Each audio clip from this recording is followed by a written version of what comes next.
तर आधी तर छोटा होता, पण हा मोठा घोटाळा आता उघडकीस आलेला आहे की मोठेगावकर सोबत कोणी पंगा घेऊ शकत नाही किंवा मोठेगावकरांनी ज्या गोट्या वेगवेगळ्या जागी फिट केल्यात, राजकारण, मीडिया, जे रिटायर्ड शिक्षक पी व्ही कुलकर्णी आहेत, जे मांढरे मॅडम आहेत, त्यांनी लातूर पॅटर्न बदनाम केलेला आहे.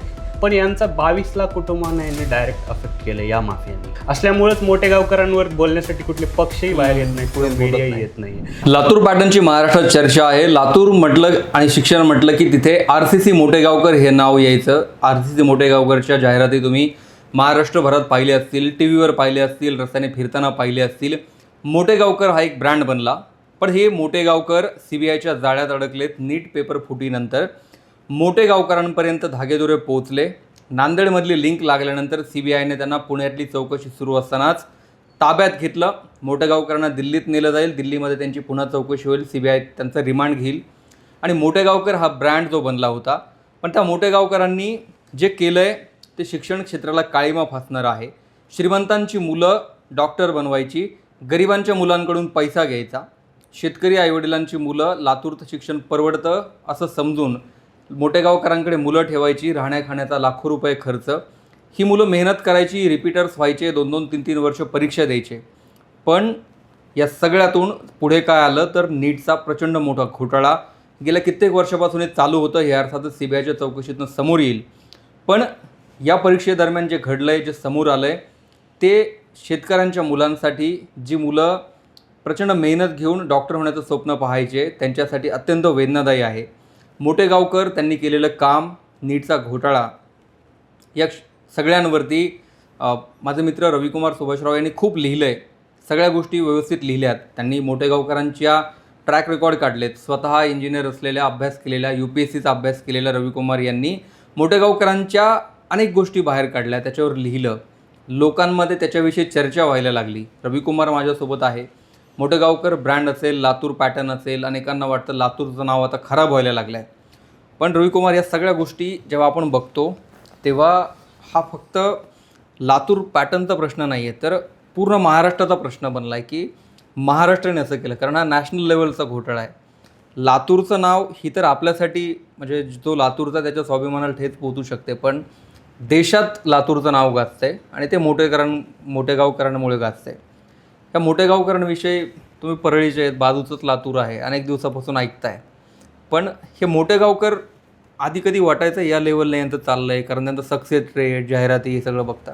मी इथे नमूद करू इच्छितो की मी स्वतः लातूर पॅटर्नचा विद्यार्थी आणि लातूर पॅटर्न हा मोठेगावकर सरांनी बनवलेला नाहीये. तो बनवलाय जनार्दन वाघमारे यांच्यापासून शाहू कॉलेज, दयानंद कॉलेज आणि महात्मा गांधी कॉलेज. बरोबर. तर मोठेगावकर सर हे लातूर पॅटर्नच्या मेहनतीवर स्वार होणारी एक व्यक्ती आहे आणि आपण प्रवृत्तीही म्हणूयात. कारण मोठेगावकर सरांची जी सुरुवात होती, एक केमिस्ट्रीचा एक ब्रिलियंट हुशार टीचर म्हणून सुरू झाली होती. पण हळूहळू त्यांनी केमिस्ट्री नंतर इतरही विषय त्यांच्या क्लासेसमध्ये शिकवायला सुरुवात केली आणि मार्केट कॅप्चर करायला सुरुवात केली. मार्केट कॅप्चरमध्ये जर समजा एखादा बीडमध्ये चांगला केमिस्ट्री शिकवत असेल तर त्याला त्याच्या कॉलेजमधून रिटायरमेंट घेऊन खाजगी क्लासेसमध्ये मोठेगावकरांच्या ब्रांचमध्ये शिकवायला मोठेगावकरांनी पैसे देऊन प्रवृत्त केलं. आणि मोठेगावकर पैशातून संपत्ती, असं मोठेगावकरांचं एक चैन होती. आणि मोठेगावकरांनी अफाट पैसा कमवला. ठीक आहे, पैसा कमावण्याला कुणाचंच दुमत नाही आहे, पण मोठेगावकर पुन्हा राजकारणातही आले. म्हणजे मोठेगावकरांनी सगळीकडून दबदबा बनवला आणि मीडियासुद्धा मोठेगावकरांनी बऱ्याच प्रमाणात जाहिरातींच्या माध्यमातून खिशात घातला. आणि लातूर पॅटर्नमध्ये मी शिकलेलो असल्यामुळे मोठेगावकरांचा राईज हा कसा झाला आणि आता डाऊनफॉल हा सुरू झाला आहे. आणि मोठेगावकरांचं यश जे आपल्याला मीडियामध्ये दिसायचं, बहुधा मला वाटतं हे नीटच्या पेपर लीकमधूनच त्यांना यश मिळत असावं. म्हणजे खरं तर चांगले शिक्षक आणणं, त्यातून पैसा कमावणं, विद्यार्थी जमवणं, नाव कमावणं हे चुकीचं नाही आहे.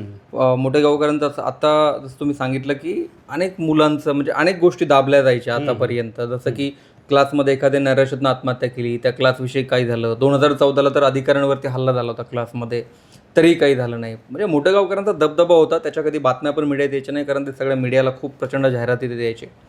पण मोठेगावकरांनी त्यांचा सक्सेस रेशो वाढवण्यासाठी, म्हणजे सक्सेस रेट वाढवण्यासाठी चांगले प्राध्यापक आणण्यापर्यंत ठीक होतं, पण तिथून पलीकडचं जे केलं की प्रश्नपत्रिका काढणारा सुद्धा आणायचा, की ज्या नीटची CETची जी काही प्रश्नपत्रिका निघते तो काढणाराच आणायचा. आता या काय ज्या लिंक लागत आहेत, आत्ताचे पेपर फुटत आहेत, नांदेडमधून लिंक लागली असं कळतं आहे.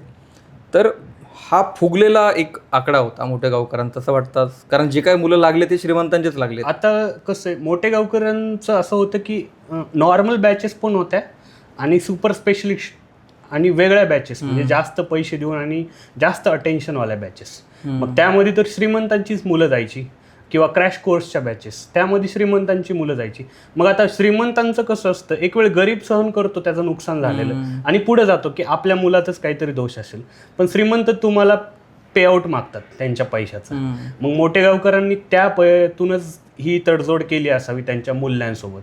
आणि मोठेगावकरांनी हे करत असताना जे म्हणतात ना की behind every successful story there is a crime, तर मोठेगावकरांच्या स्टोरी मागं हा क्राईम तर आधी तर छोटा होता, पण हा मोठा घोटाळा आता उघडकीस आलेला आहे. आणि मला वाटतं 2024 पासून हे चालू होतं, पण यावेळी PV कुलकर्णींपासून जी चेन सगळ्यांना समजली त्यामुळं मोठेगावकर आज यात अडकलेले आपल्याला दिसत आहे. म्हणजे लातूरला शिकायला जायचं स्वप्न बघणारे किंवा यापूर्वी शिकलेत, प्रचंड संधा पाडणारे, की गरिबांच्या मुलांकडून प्रचंड पैसा घ्यायचा, त्यांच्याकडून फीज घ्यायची. 40-50 हजार मुलं राज्यभरात त्यांच्याकडे एनरोल असतात दरवर्षी, आणि श्रीमंतांच्या मुलांसाठी प्रश्नपत्रिका फोडायच्या. तर ह्या म्हणजे जी दरी तयार केली आता गरीब आणि श्रीमंत शिक्षणामध्ये, ती दरी मुलांच्या मनावर काय परिणाम करणार आहे, मुलांवर त्याचा काय परिणाम? मुळात एक विद्यार्थी म्हणून बघा की लातूर पॅटर्नमध्ये असं असतं की पहिले 11वीचे 6 महिन्यात तुमची 11वी संपवून टाकतात आणि मग नंतर तुम्हाला 18 महिने फक्त नीटचा अभ्यास, कारण बोर्डाच्या परीक्षेला काही महत्त्व न राहिल्यामुळं नीट आणि JEE ॲडव्हान्सकडेच लोकांचा कल वाढलेला आहे. मग आता त्या गोष्टीचा फायदा घेण्यासाठी यांनी 11वीपासूनच क्लासेस चालू केले आणि 11वीला पण 60,000 फीस आणि 12वीला पण 60,000 फीस, अशी 1,20,000 फीस. ह्यांनी हॉस्टेल स्वतःचे काढले. ह्यांना इतकं म्हणजे, आणि गरिबांचं कसं होतं की गरिबांकडं ना education is a great leveller असं म्हणतात, की गरिबाला गरिबीतून बाहेर पडण्याचा एकच मार्ग आहे लिगल वे, तर तो एज्युकेशन. त्यामुळे गरीब या दरीतून बाहेर पडण्यासाठी ज्या गोष्टींकडे बघत होता की आपण MBBS होऊ, आपण IITत जाऊ, आता त्याच गोष्टींवरचा जर विश्वास गरिबाचा उडाला तर व्हॉट अव्हेन्यू दे हॅव. म्हणजे मग त्यांना क्राईमकडे वळावं लागेल, किंवा ज्या आपण बाहेर गोष्टी बघतो नक्षलवाद अशासारख्या गोष्टी, तर त्याकडे वाढू शकतं ना मग. पण ही लातूरमध्ये आणखी एक खूप म्हणजे मोठी लॉबी असं कळतंय की अजून परत गोष्टी समोर येतील. तिथे एक नामांकित डॉक्टर आहेत, ते पण डॉक्टरांच्या मुलांना डॉक्टर बनवण्याची जबाबदारी घ्यायची. अशा अनेक गोष्टी आता चर्चा आहेत, जशी मोठेगावकरांची पण चर्चाच होती, नंतर ते समोर आलं. लातूरमध्ये खूप मोठी लॉबी आहे. या निमित्ताने ही लॉबी पूर्ण उद्ध्वस्त होणं गरजेचं आहे, तरच मुलं पुढे जातील गरिबांचे. हो, आणि ही लॉबी जर उद्ध्वस्त करायची असेल तर तुम्हाला मोठेगावकरांचे कुणासोबत संबंध होते, आणि मोठेगावकरांच्या क्लासेसमध्ये प्रेरणादायी भाषणं द्यायला कोण डॉक्टर्स यायची, किंवा डॉक्टर्स डे कसा सेलिब्रेट व्हायचा, किंवा मोठेगावकरांनी ज्या गोट्या वेगवेगळ्या जागी फिट केल्यात, राजकारण, मीडिया, समाजकारण आणि क्लासेसमध्ये सुद्धा त्यांनी जे त्यांच्या नावाचं जी भीती निर्माण केली की मोठेगावकरसोबत कोणी पंगा घेऊ शकत नाही, आपल्याला त्या सगळ्यांची पाळेमुळं खणून काढावी लागतील. आणि डॉक्टरांची मुलं डॉक्टरच होतात हे आधी कसं वाटायचं लोकांना की हां यांच्याकडे रिसोर्सेस आहेत, हे पैसे देऊन मॅनेजमेंट कोट्यातून ॲडमिशन घेतील. पण नीटमुळं काय झालं की मॅनेजमेंट कोटा पण संपुष्टात आला, AIPMT कोटा पण संपुष्टात आला. त्यामुळं आता ह्यांनी काय केलं की डायरेक्टली पेपरच विकत घ्यायला सुरुवात केली, आणि एखाद्या डॉक्टरसाठी 10 लाख 5 लाख, जे की नांदेडचं प्रकरण समोर आले, कदम यांनी 5 लाख देऊन पेपर घेतला, किंवा सिकरमध्ये 10 लाख 15 लाख देऊन पेपर विकत घेतला. तर त्यांच्यासाठी it's a normal thing. Even एखाद्या शेतकऱ्याला जरी तुम्ही ही अशी संधी दिली तर शेतकरी जीवाचं रान करून अशा गोष्टीचा फायदा घेईल, पण त्याच्यापर्यंत हे अवेन्यूज कधीच उपलब्ध नसणार आहे. म्हणजे डॉक्टरांचा मुलगा डॉक्टर झाला पाहिजे, त्यासाठी एक वेगळी लॉबी होती लातूरमध्ये, की माझा मुलगा, मी स्वतः डॉक्टर आहे, माझा मुलगाही डॉक्टर झाला पाहिजे. त्यातनंच यावेळी कदाचित त्यांना मोह आवरला नाही, आतापर्यंत सुरू होतं, पण यावेळी खूप मोठ्या स्केलवरती झालं, मग नंतर हे फुटलं. आता लातूर पॅटर्न, तुम्ही स्वतः लातूर पॅटर्नचे विद्यार्थी म्हणून लातूर पॅटर्न सध्या काय म्हणतोय, म्हणजे काय चर्चा आहे लातूर पॅटर्नची? आत्ता लातूरकडे लोकांचा बघण्याचा दृष्टिकोन असा झालेला आहे की लातूरमध्ये आजपर्यंत जे घडत आलेलं आहे ते सगळं इलिजिटिमेट आहे का काय, असा प्रश्न त्या लोकांना पडतो. पण खरं सांगतो की लातूरमध्ये जे कॉलेजेस आहेत आणि त्यांची जी गुणवत्ता आहे, किंवा जे शिक्षकांची जी क्वालिटी आहे, ती मला इतर ठिकाणी एवढ्या कमी अफोर्डेबल कॉस्टमध्ये कुठेच मिळणार नाही. इवन तुमचा जर नंबर शाहू कॉलेज किंवा महात्मा गांधी कॉलेज किंवा दयानंद कॉलेजला लागला तर माफक 10 ते 20,000 फीसमध्ये तुम्हाला बेस्ट क्वालिटी टीचर्स मिळतील, जे की त्या सब्जेक्टवर 5-5 पुस्तकं लिहिलेली आहेत. पण मुद्दा असा होतो की त्या शिक्षकांनी हे केलेलं नाही. हे केले सिस्टमच्या बाहेरचे शिक्षक, जे कोचिंग क्लासेस, जे रिटायर्ड शिक्षक PV कुलकर्णी आहेत, जे मांढरे मॅडम आहेत, त्यांनी लातूर पॅटर्न बदनाम केलेला आहे. तिथं विद्यार्थी मेहनत घेतात, 12-12 तास कॉलेजेस होतात, विद्यार्थी 12 तास कॉलेज करून 4 तास क्लासेस पण करतात. त्यामुळे लातूर पॅटर्न आहे त्या ठिकाणीच आहे, फक्त व्यक्ती जे आहेत त्यांचे घोटाळे उघडकीस आलेले आहेत. असं म्हणजे बोलण्यासारखे खूप मुद्दे आहेत. आम्ही थोडक्यात हे आवडतो यासाठी. मूळ मुद्दा होता की या घोटाळ्याचा मास्टर माइंड कोण. अनेक जण म्हणायचे की कुलकर्णी आहे, मांढरे आहे, पण अर्थातच यांना कुणीतरी स्पॉन्सर करणारही होतं. बरोबर आहे. यांना धाडस कुठून आलं तर यांना कुणीतरी पैसे पुरवणार होतं. बरोबर, तुम्ही करा, मी आहे तुमच्या मागे, हे कदाचित धाडस होतं. आणि मला वाटतं हेच थोडंसं मागात पडलं. आणि एखाद्या क्लासवाल्यासाठी 25 लाख देऊन पेपर घेणं is a easy thing. Okay, पण एक व्यक्ती, एक पालक घेऊ शकत नाही.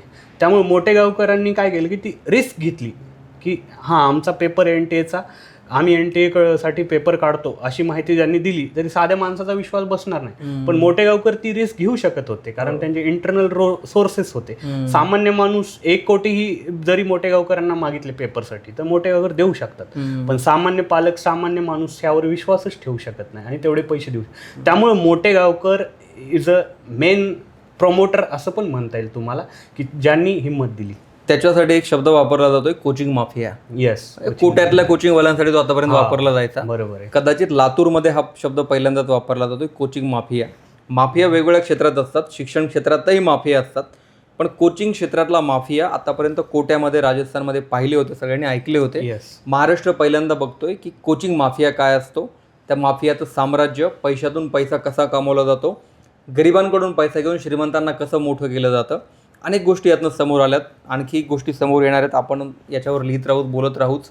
आणि मला एक या माफियांविषयी म्हणायचं आहे की या माफियां जरी एखाद्या गावात, एखाद्या शहरात माफिया असतील तर त्यांचा प्रभाव हा त्या शहरापुरता मर्यादित असू शकेल, किंवा जास्तीत जास्त टेररिस्ट असेल तर एखाद्या देश.